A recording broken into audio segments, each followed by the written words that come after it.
എല്ലാവർക്കും നമസ്കാരം. പുതിയൊരു ക്ലാസ്സിലേക്ക്, പുതിയൊരു വീഡിയോയിലേക്ക് എല്ലാവർക്കും സ്വാഗതം. നമ്മുടെ രണ്ടാമത്തെ ക്ലാസ്സാണ്. ഒന്നാമത്തെ ക്ലാസ്സിൽ നമ്മൾ കുറച്ച് കാര്യങ്ങൾ പറഞ്ഞിരുന്നു. അതിൻ്റെ കണ്ടിന്യൂവേഷൻ ആണ് ഇനിയുള്ള എല്ലാ ക്ലാസ്സുകളും. അപ്പോൾ ഞാൻ ആദ്യം പറഞ്ഞ പോലെ വീഡിയോ മാക്സിമം എല്ലാവരും ഡൗൺലോഡ് ചെയ്ത് ഫുള്ളായി കാണണം, മാക്സിമം ഷെയർ ചെയ്യണം.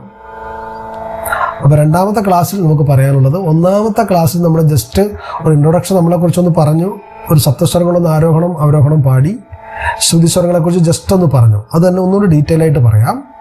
കാരണം നമ്മൾ ബേസിക് ആയതുകൊണ്ട് പറഞ്ഞു തന്നെ കുറേ തവണ പറയേണ്ടി വരും. അത് നിങ്ങൾക്ക് ബുദ്ധിമുട്ടായിട്ട് തോന്നരുത്.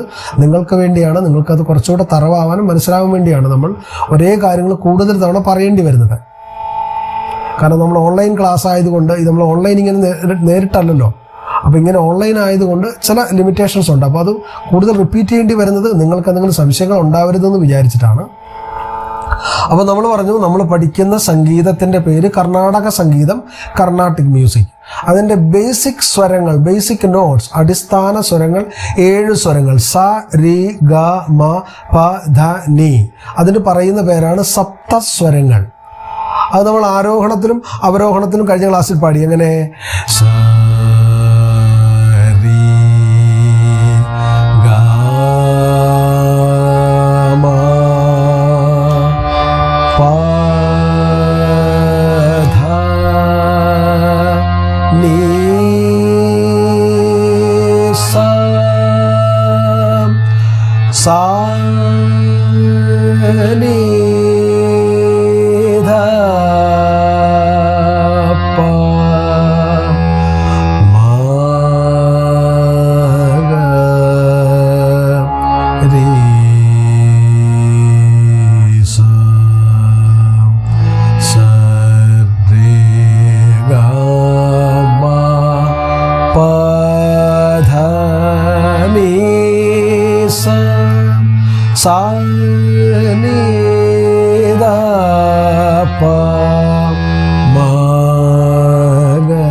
ഇതാണ് സപ്തസ്വരങ്ങൾ. ആരോഹണത്തിലും അവരോഹണത്തിലും മുകളിലേക്കും താഴേക്കും പാടുന്ന രീതി. പിന്നെ നമ്മൾ ഈ പാടുന്നത് ഓരോ ക്ലാസ്സിലും നമ്മൾ പുതിയ പുതിയ സംഗീതമായിട്ട് ബന്ധപ്പെട്ട അതിൻ്റെ തിയറീസ് പറയും. അതെല്ലാം നിങ്ങൾ നോട്ട് ചെയ്ത് വെച്ചോണം, ക്ലാസ് ഫോളോ ചെയ്യുന്നവർ.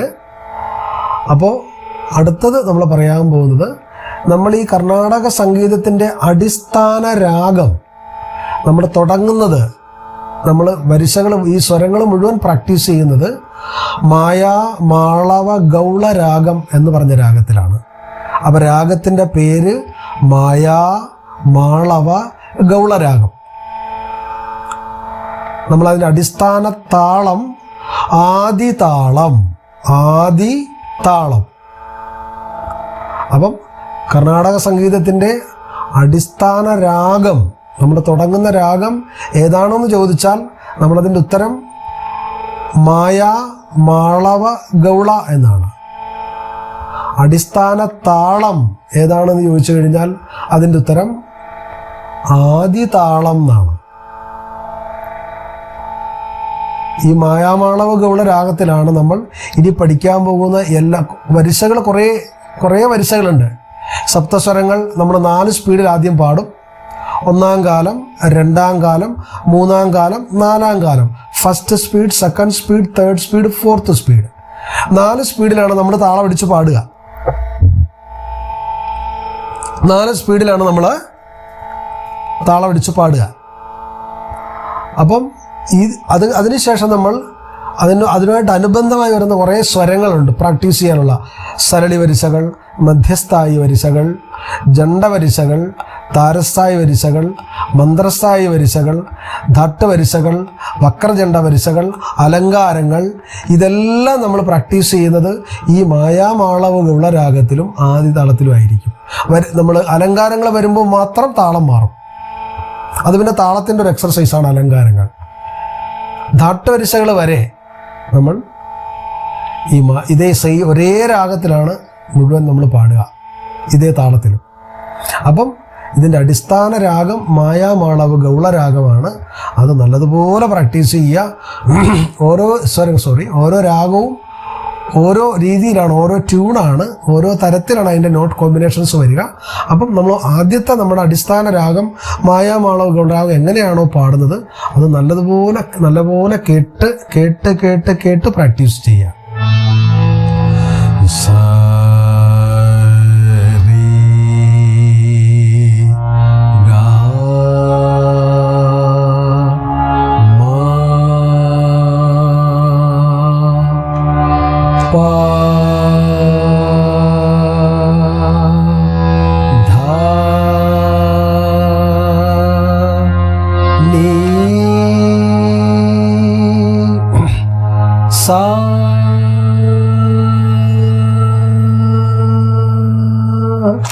നമ്മുടെ സ്വരവും നമ്മുടെ ശ്രുതിയും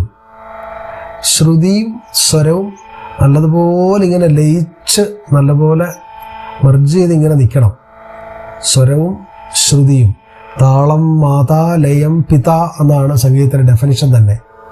താളം മാതാവും ലയം പിതാവുമാണ്. താളം കൃത്യമായി താളമടിച്ച് നല്ല ലയത്തിൽ കൊണ്ടുപോവുക, ലയത്തിൽ പാടിപ്പോ ശ്രുതിലയത്തിൽ താളത്തിൽ ലയത്തിൽ നന്നായിട്ട് പാടിക്കൊണ്ടുപോവുക. അതാണ് താളം മാതാ ലയം പിത. താളവും ശ്രുതിയും ചേർന്നാൽ തന്നെ പകുതി സംഗീതമായി. നമ്മളങ്ങനെ ഒരുപാട് പാടി വലിയ അഭ്യാസങ്ങളൊന്നും കാണിക്കേണ്ട കാര്യമില്ല. ഇപ്പം പക്ഷേ പലർക്കും അങ്ങനെ ഒരു ധാരണയുണ്ട്, കുറേ ഇങ്ങനെ അഭ്യാസം കാണിക്കുന്നതാണ് സംഗീതം എന്ന നിലയ്ക്ക് ഇപ്പോൾ എത്തിയിട്ടുണ്ട്. പക്ഷെ അതല്ല അതിൻ്റെ ശരിക്കുള്ള അടിസ്ഥാനം. നമ്മൾ മനസ്സിലാക്കിയെടുത്തോളം അതിൻ്റെ അടിസ്ഥാനം അങ്ങനെയല്ല. താളവും ശ്രുതിയും ചേർത്ത് നിങ്ങളൊരു 4 ലൈൻ പാടിയാൽ തന്നെ ഒരു ഗംഭീര സംഗീതമായി. അല്ലാണ്ട് നിങ്ങളുടെ ഒരുപാട് അഭ്യാസമൊന്നും അതിനകത്തിൻ്റെ ആവശ്യമില്ല. അഭ്യാസമൊക്കെ പിന്നീട് വരുന്നതാണ്, അത് വേറൊരു തലമാണത്. കുറേ പഠിച്ച് നമ്മൾ ഒരു വലിയ വിദ്വാന്മാരൊക്കെ ആയിക്കഴിയുമ്പം പിന്നെ വിദ്വാന്മാർ കാണിക്കുന്ന പരിപാടികളാണ് ഈ വലിയ ഈ ഗിമ്മിക്സുകളൊക്കെ. അതിൻ്റെ ഒന്നും ആവശ്യമില്ല. ആ ഗിമ്മിക്സുകളൊന്നും മ്യൂസിക്കിൻ്റെ ആവശ്യമില്ല. മ്യൂസിക് എന്ന് പറഞ്ഞാൽ നമ്മുടെ ഉള്ളിൽ കിടക്കുന്ന നമ്മുടെ ഇന്നർ ഫീലിങ്സുകളാണ് ഓരോ രാഗമായിട്ടും ഓരോ ട്യൂണായിട്ട് നമുക്ക് വരുന്നത്. അത് നമ്മുടെ ഇന്നർ ഫീലിങ്ങുമായിട്ട് ബന്ധപ്പെട്ടതാണ് ഓരോ ട്യൂണുകളും ഓരോ രാഗങ്ങളും ഓരോ രാഗങ്ങളുടെ ഭാവങ്ങളും. അത് നമ്മുടെ ഉള്ളിൽ നമ്മുടെ മനുഷ്യ മനസ്സിൻ്റെ ഭാവങ്ങളാണ്. നമ്മൾ നല്ല ഭാവഗായകൻ എന്നൊക്കെ ജയചന്ദ്രൻ സാറിനെ കുറിച്ചൊക്കെ പറയുന്നില്ലേ, ആ ഭാവത്തോടു കൂടി പാടുക. ആ ഭാവം എന്ന് പറഞ്ഞാൽ എന്താ ഭാവം? നമ്മുടെ ഉള്ളിലുള്ളതാണത്, നമ്മുടെ അനുഭവമാണ് ഒരു ഭാവം എന്ന് പറയുന്നത്. ആ അനുഭവത്തോടു കൂടി പാടുന്നതിനെയാണ് നമ്മൾ ഭാവത്തോടു കൂടി പാടുക എന്ന് പറയുന്നത്. അപ്പം ശ്രുതിയും താളവും ചേർത്തി പാടിയാൽ തന്നെ ഒരു ഗംഭീര സംഗീതമായി. ബാക്കിയെല്ലാം പിന്നീട് അതിൻ്റെ സെക്കൻഡറി ആയിട്ട് വരുന്നതാണ് ബാക്കിയുള്ള കാര്യങ്ങളെല്ലാം. നിങ്ങളുടെ പ്രാക്ടീസും നിങ്ങളുടെ അറിവും നിങ്ങളുടെ അനുഭവവും പോലെയാണ് ബാക്കിയെല്ലാം വരുന്നതും അങ്ങനെ തന്നെയാണ്. പിന്നെ നമ്മൾ ആര് പാടുമ്പോഴും അവരുടെ പ്രാക്ടീസ് എത്ര അവരതിനു വേണ്ടി സമയം മെനക്കെട്ടിട്ടുണ്ടോ, ഡെഡിക്കേറ്റ് ചെയ്തിട്ടുണ്ടോ, എത്ര അവർ അധ്വാനിച്ചിട്ടുണ്ടോ, അതാണ് നിങ്ങളുടെ പാട്ടിൻ്റെ റിസൾട്ട്. അതുകൊണ്ട് എല്ലാവരും ഒരു അരമണിക്കൂർ നിങ്ങളുടെ ജീവിതത്തിൻ്റെ ഭാഗമായിട്ട് കൊണ്ടുപോകാം മ്യൂസിക്കിനെ.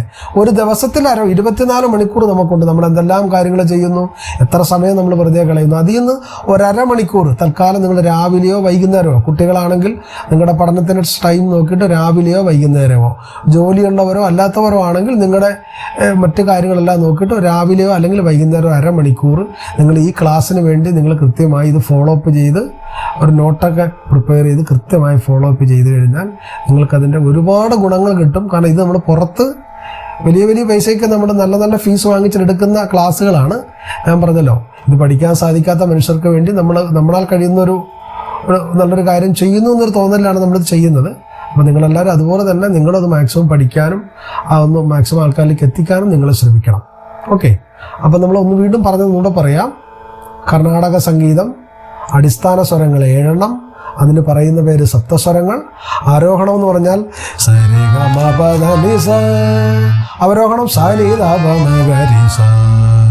താഴേക്കും മുകളിലേക്കും പാടുന്നതിനാണ് ആരോഹണം അവരോഹണം എന്ന് പറയുന്നത്. നമ്മൾ പഠിക്കുന്ന രാഗം മായ മാളവ ഗൗളരാഗം. നമ്മൾ പഠിക്കുന്ന താളം ആദി താളം.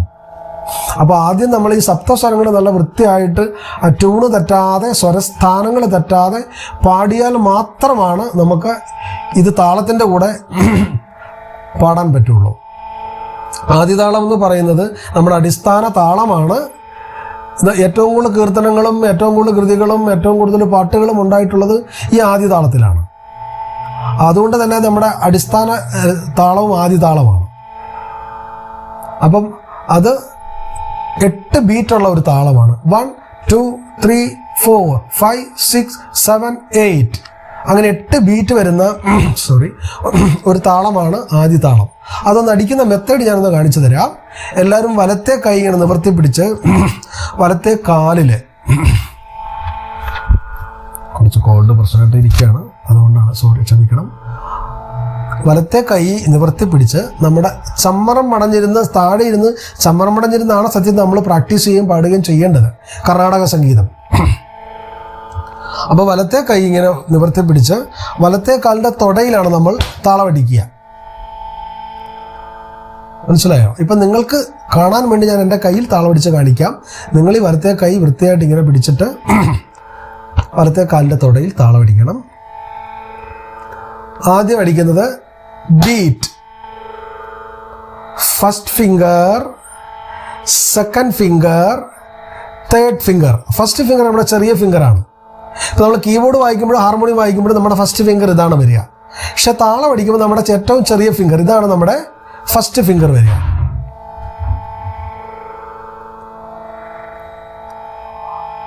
അപ്പോൾ ആദ്യം beat, first finger, second finger, third finger. ഓരോ അടിക്കും ഓരോ ഫിംഗറിനും കൈ മുകളിലേക്ക് പൊക്കി താഴേക്ക് കൊണ്ടുവന്ന് ഫിംഗർ ഇങ്ങനെ കയ്യിൽ മുട്ടിക്കണം. ഇങ്ങനെ ബീറ്റ്, കൈപൊക്കി, ഫസ്റ്റ് ഫിംഗർ, വീണ്ടും കൈപൊക്കി, സെക്കൻഡ് ഫിംഗർ, വീണ്ടും കൈപൊക്കി, തേർഡ് ഫിംഗർ, വീണ്ടും ബീറ്റ്, പിന്നെ കൈ മലർത്തി അടിക്കണം. അതിന് പറയുന്നത് വീച്ച് എന്നാണ്. വീച്ച്, ബീറ്റ്, വീച്ച്. ഒന്നുകൂടെ പറയാം. Beat, first finger, second finger, third finger, beat, വീച്ച്, ബീറ്റ്, വീച്ച്. അപ്പോൾ ടോട്ടൽ നോക്കിക്കഴിഞ്ഞാൽ 8 ബീറ്റാണ് വരിക. 1 2 3 4 5 6 7 8. അപ്പം ഒരടി, പിന്നെ first finger, second finger, third finger, വീണ്ടും അടി, പിന്നെ കൈ മലർത്തി അടിച്ചു, വീച്ച്, വീണ്ടും അടി, വീണ്ടും കൈ മലർത്തി അടിച്ചു, വീച്ച്. അപ്പോൾ ഈ വലത്തെ കൈ കൊണ്ട് വലത്തെ കാലിലാണ് താളം അടിക്കേണ്ടത്. അത് പ്രത്യേകം ശ്രദ്ധിച്ചോണം. നിങ്ങൾ അടുത്ത ക്ലാസ്സിലേക്ക്, ഇതിപ്പോൾ നമ്മുടെ 2ാമത്തെ ക്ലാസ്സാണ്. അടുത്ത ക്ലാസ്സിൽ നിങ്ങൾ ചെയ്യേണ്ടത്, നമ്മൾ ആ സപ്തസ്വരങ്ങൾ പാടിയിരിക്കുന്നത് അതിൻ്റെ ട്യൂണ് കൃത്യമായി നിങ്ങൾ പാടിയൊന്ന് ആ ട്യൂണ് നല്ലപോലെ, സ്വരസ്ഥാനങ്ങളെന്നാണ് പറയുക. ഇപ്പം നമ്മൾ ട്യൂണെന്ന് പറഞ്ഞാൽ മതി. ആ സ്വരസ്ഥാനങ്ങളെന്ന് പകരം ഇപ്പം നമ്മൾ ട്യൂണെന്നാണ് പറയുന്നത്. ആ ട്യൂണ് നല്ലപോലെ തറവാക്കുക. അതുപോലെ തന്നെ ഡെയിലി ഒരു 10 പ്രാവശ്യമെങ്കിലും ഈ താളമടിച്ച് സ്ലോയിൽ, സ്പീഡിലല്ല, സ്ലോയിൽ താളമടിച്ച് ഈ താളം കൂടെ പ്രാക്ടീസ് ചെയ്ത് അടുത്ത ക്ലാസ്സിലേക്ക് നിങ്ങൾ റെഡിയായിരിക്കുക. മനസ്സിലായോ? അപ്പോൾ നമ്മൾ അടുത്ത ക്ലാസ്സിൽ നമ്മൾ പറയാൻ പോകുന്നത് ഈ സപ്തസ്വരങ്ങൾ ആരോഹണവും അവരോഹണവും താളമടിച്ചിട്ട് ഒന്നാം കാലം ഫസ്റ്റ് സ്പീഡ് എങ്ങനെ പാടാം എന്നാണ് നമ്മൾ അടുത്ത ക്ലാസ്സിൽ പറയുക. കാരണം ഇത് ബേസിക് ആയതുകൊണ്ട് പറഞ്ഞത് തന്നെ കുറേ തവണ റിപ്പീറ്റ് ചെയ്ത് പറയേണ്ടി വരും. അതുപോലെ തന്നെ വളരെ പതുക്കെ നമുക്ക് പോകാനും കൊണ്ടുപോകാൻ പറ്റുള്ളൂ. ഒരു സാധാരണ പാട്ടൊക്കെയാണ് നമുക്ക് പെട്ടെന്ന് പറഞ്ഞു തരാം. പക്ഷേ നമ്മുടെ ബേസിക്കാണത്, നമ്മുടെ ഫണ്ടമെൻ്റലായുള്ള കാര്യമാണ്. പ്രധാനപ്പെട്ട ഏറ്റവും നിങ്ങൾ എത്ര കാലം നിങ്ങൾ സംഗീതം പഠിച്ചാലും, നിങ്ങൾ സിനിമ പാട്ട് പാടിയാലും, കീർത്തനങ്ങൾ പാടിയാലും, ഭജൻസ് പാടിയാലും, ഗസൽ പാടിയാലും, എന്ത് പാടിയാലും നിങ്ങളുടെ അടിസ്ഥാനം എന്ന് പറയുന്നത് നമ്മൾ ഈ ഫസ്റ്റ് പഠിക്കുന്ന ഈ രാഗവും താളവുമാണ്. അപ്പോൾ അത് ഏറ്റവും തറവായിട്ട് എത്രയും കൂടുതൽ നന്നായിട്ട് പാടി പ്രാക്ടീസ് ചെയ്ത് തറവാക്കാൻ പറ്റുമോ അത്രയും വൃത്തിയായിട്ട് ഡെയിലി പ്രാക്ടീസ് ചെയ്ത് തറവാക്കി വെക്കുക. അടുത്ത ക്ലാസ്സിൽ നമ്മൾ ഈ സപ്തസ്വരങ്ങൾ താളമടിച്ചിട്ട് എങ്ങനെയാണ് പാടുക എന്ന് നമ്മൾ നോക്കും.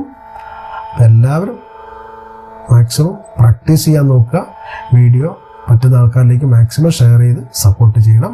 ബാക്കി നമ്മൾ അടുത്ത ക്ലാസ്സിൽ പറയാം. അപ്പോൾ എല്ലാവർക്കും ഒരു നല്ലൊരു ദിവസം ആശംസിക്കുന്നു.